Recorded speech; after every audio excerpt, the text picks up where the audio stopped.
अस्सलाम वालेकुम दोस्तों, तुसी वेखदे पे हो पाक पत्रकार ते मैं तुहाडा दोस्त अहमद फराज।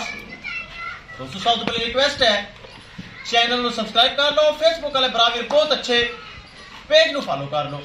ਕਿਸੇ ਬਰਾਵੀਰ ਨੂੰ अच्छी नस्ल ਦੀ गाय चाहिए होवे बाएतमाद और भरोसे नाल परचेज कर सकता है। लोकेशन है बुंगा हयात, तहसीलो जिला पाक पतन शरीफ। मोबाइल नंबर है साडा 0300 पूरा 8754 743।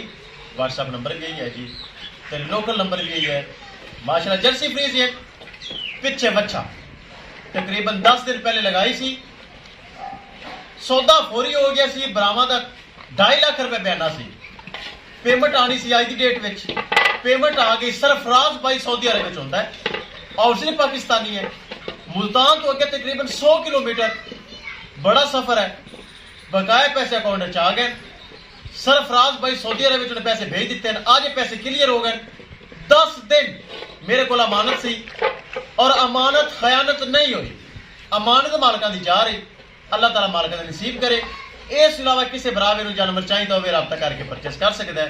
कैमरामैन साहब गड्डी नंबर एक चीज करो क्लियर तो करो लो। ले चलो जी, अल्लाह ताला मालकां दा नसीब करे। ले चलो, ले चलो जी। 2.5 लाख रुपए बयाना सी, 10 दिन इंतजार किया है ताकि अमानत सी ते अमानत कदी खयानत नहीं करी दी। ए जा रही माशाल्लाह जी।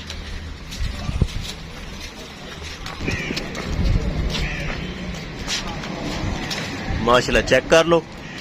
मालकां दी अमानत 10 दिन बाद मालकां दी अमानत मालकां दे घर जा रही। किसी मेरे सोने भरा वीर नूं मजीद जानवर चाहिए तो वे रब्ता करके परचेज कर सकता है। सरफराज भाई बहुत अच्छा है, प्यार वाला है, मोहब्बत वाला है।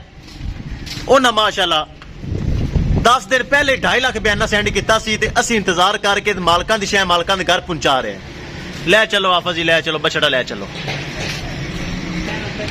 ले चलो जी। जलालपुर पीरा अब 60 विच बच्चा तगड़ा सारा है।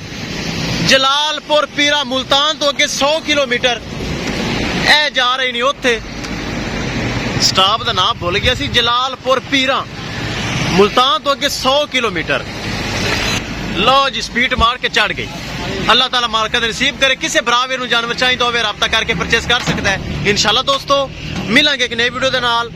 अपने फराज दोस्त दे इजाजत, अल्लाह ने के बाद। लो जी अल्लाह दे सपुरत, अल्लाह दे सपुरत जा रही।